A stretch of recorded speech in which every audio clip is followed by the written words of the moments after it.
ناظرین، اپنے پچھلے جرگے میں ہم پاکستان اور امریکہ کے تعلقات کے حوالے سے گفتگو کر رہے تھے۔ ہماری گفتگو کا وہ سلسلہ ادھورا رہ گیا تھا اور آج کے پروگرام میں بھی ہم انہی مہمانوں کے ساتھ اس سلسلے کو آگے بڑھائیں گے۔ اسٹوڈیو میں میرے ساتھ تشریف رکھتی ہیں ڈاکٹر ماریہ سلطان صاحبہ۔ دوسرے مہمان ڈاکٹر فرخ سلیم صاحب۔ اپنی رہائش گاہ سے ہمیں جوائن کر رہے ہیں جنرل ریٹائرڈ حمید گل صاحب۔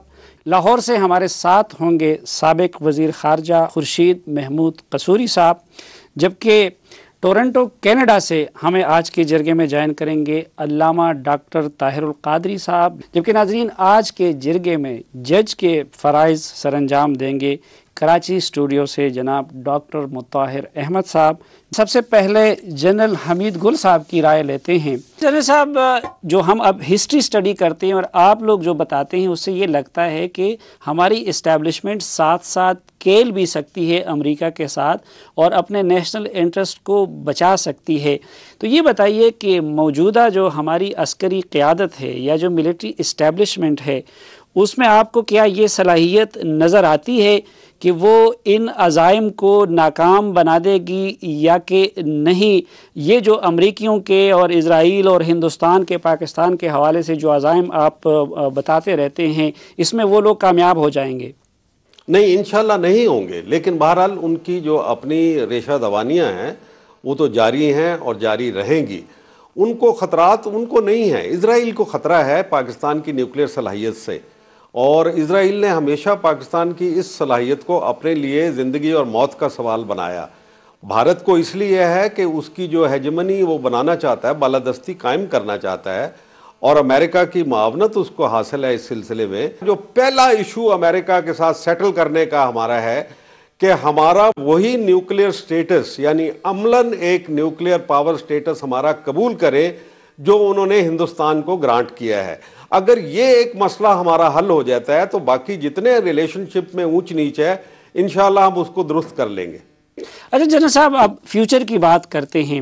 کچھ لوگ کہتے ہیں کہ جی امریکہ کا مقابلہ جو ہے وہ جہاد کے بغیر اور اس کو للکارے بغیر جو ہے نہیں ہو سکتا۔ کچھ لوگ کہتے ہیں کہ نہیں، امریکہ کا مقابلہ جو ہے یہ جو لوگ ہیں جو ان کو للکارتے ہیں، ان کو برا بلا کہتے ہیں، اور امریکی دنیا کا ایک چودھری ہے اس کے گھر میں جا کے پتھر مارتے ہیں، کہتے ہیں یہ امریکہ کا کام آسان کر رہے ہیں اور پاکستان کو نقصان پہنچا رہے ہیں۔ امریکہ کو آپ کیا سمجھتے ہیں کہ کس طرح ہم اس کو ہینڈل کر سکتے ہیں بہتر طریقے سے؟ دشمن ڈکلیئر کر کے، دوست بنا کے، یا کہ کوئی اور طریقہ ہو سکتا ہے؟ دیکھیں، ملک دشمن نہیں ہوا کرتے، ان کی پالیسیز دشمن ہوتی ہیں۔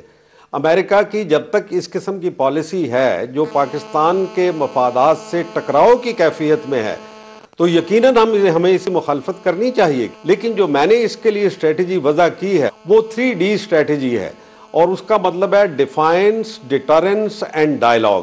اس کے لیے ضروری ہے کہ ہم سلیکٹو رسپیکٹفل ڈیفائنس اور ڈیٹرنس ہمارے پاس جو ہے وہ کیا ہے۔ پہلی بات یہ ہے کہ ہمارا نیوکلیئر ڈیٹرنس، اس کو برقرار رہنا بہت ضروری ہے، ہندوستان کے لیے بھی ہے، اسرائیل کے خواہشات کے لیے بھی، اور امریکہ کی اپنی پالیسی کو چیک کرنے کے لیے جو پاکستان سے متصادم ہو۔ اور دوسری بات یہ ہے کہ جذبہ جہاد۔ جذبہ جہاد میں اس کو بتا دوں کہ ہمیں ان کے ساتھ لڑنے کی ضرورت نہیں ہے، لیکن ان کو یہ پتا ہو کہ یہ قوم جان پہ کھیل جائے گی، یعنی دی ول ٹو ریزسٹ۔ اگر اگریشن ہوتا ہے، اگر کوئی ہمارے ساتھ زیادتی ہوتی ہے تو وہ ریزسٹ کرنے کی ول پاکستانی فوج کے اندر اور پاکستانی قوم کے اندر اللہ کے فضل سے موجود ہے۔ ناظرین، چلتے ہیں لاہور اور وہاں پر موجود سابق وزیر خارجہ خورشید محمود قصوری صاحب کے ساتھ گفتگو کا سلسلہ آگے بڑھاتے ہیں۔ قصوری صاحب، کچھ لوگ کہتے ہیں کہ یہ امریکہ زیادہ قابل اعتبار بھی نہیں ہے اور اس کے نخرے بھی کچھ زیادہ بڑھ گئے ہیں، تو وہ لوگ کہتے ہیں کہ جی امریکہ کو نہ کر کے ہمیں چین کی طرف اور روس کی طرف، اور خود یورپ میں بھی کچھ فاصلے امریکہ کے ساتھ ان کے پیدا ہو گئے ہیں، ان کی طرف جانا چاہیے۔ ایسا ممکن ہے اور ہو سکتا ہے چین، یورپ یا روس وغیرہ امریکہ کے متبادل بن سکتے ہیں ہمارے لیے؟ دیکھیے بننے کو تو بن سکتے ہیں، چین ڈیفینیٹلی بن سکتا ہے، لیکن انٹرنیشنل ریلیشنز اتنے سمپلسٹی سے نہیں یہ ساری کہانی ہوتی۔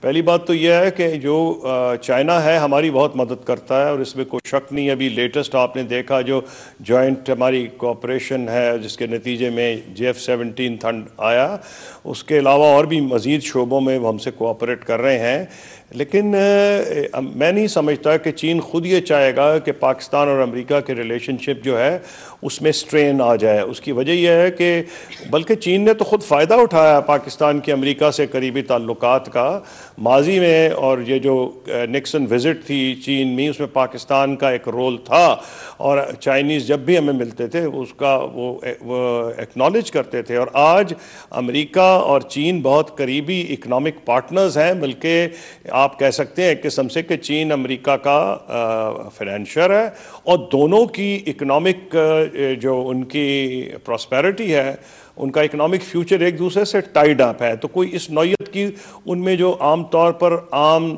لوگوں میں دیکھتا ہوں جو اخباری لیول پہ بھی یا عام مذاکروں میں ہو رہا ہوتا ہے کہ ایک دوسرے کی بجائے استعمال ہو سکتا ہے، بلکہ میں جب وزیر خارجہ تھا تو لوگ جب امریکہ سے بہت تنگ آتے تھے، میرے اپنے حلقے کے لوگ تو مجھے کہا کرتے تھے پنجابی میں کہ جناب والا آپ تو OIC کے پاس کیوں نہیں چلے جاتے؟ یہ تمام چیزیں، یا یورپین یونین ہو، OIC ہو، روس میں شروع میں تو ہماری کچھ آپس میں پرابلمز تھے، لیکن ہمارے دور میں پہلی دفعہ 40 سال کے بعد ہم نے وزیر اعظم روس کو بلایا کہ ان کے ساتھ تعلقات قریبی کرنا چاہتے تھے۔ اور JF-17 میں if I am not mistaken avionics جو ہے رشین ہے، رشیا کو شروع میں اس پہ اعتراض تھا، لیکن جب ہمیں پتہ چلا کہ ان کو اعتراض ہے تو مجھے یاد ہے کہ فرینچ پریزیڈنٹ شیراک سے بھی ہم نے بات کی، میں وہاں موجود تھا، کہ جی اگر رشیا کی طرف سے ایویونکس پہ اعتراض ہوگا تو کیا آپ متبادل اس کا ہمیں دے دیں گے؟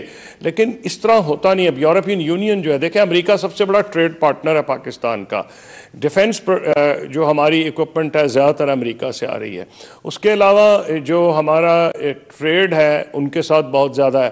یورپین یونین جو ہے وہ بھی ان سے ٹریڈ ہے ہمارا کافی، لیکن وہ متبادل اس لیے نہیں ہو سکتے کہ اگر ڈیفنس میں بھی اگر آپ دیکھ لیں یا ٹریڈ میں، ایک size of American economy, size of European economy you can say are comparable today, لیکن فرام اے ڈیفنس پرسپیکٹو جو امریکہ کا ڈیفنس ایکسپینڈیچر ہے وہ ساری دنیا جو باقی خرچ کرتی ہے ڈیفنس پہ اکیلا امریکہ اتنا کر دیتا ہے۔ اور اس کے علاوہ بھی میں یہ کہوں گا کہ جو عقل مندی کا یہ ثبوت نہیں ہوگا کہ اگر آپ کی کم از کم دوستی نہیں رہتی تو دشمنی تو امریکہ سے مول لینے کو فائدہ نہیں ہے۔ بہت شکریہ خورشید محمود قصوری صاحب۔ ناظرین یہاں پہ وقت ہوا ہے ایک وقفے کا، ایک وقفہ لیتے ہی واپس آئیں گے تو گفتگو کا یہ سلسلہ آگے بڑھائیں گے۔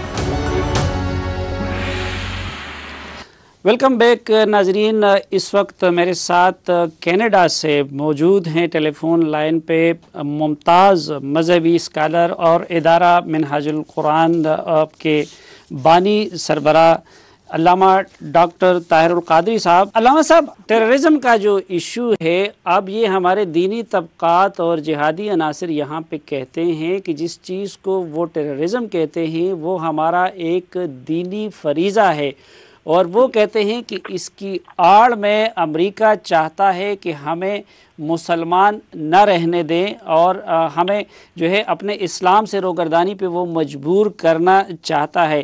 یہ بتائیے کہ اپنے دین کے تعلیمات پہ عمل پیرا ہو کے کیا ہم امریکہ کو اور ویسٹرن ورلڈ کو مطمئن رکھ سکتے ہیں؟ کیونکہ یہ لوگ تو کہتے ہیں کہ ان کو جہاد ہمارا ایک دینی فریضہ ہے اور اس کو وہ ٹیررزم کہتے ہیں۔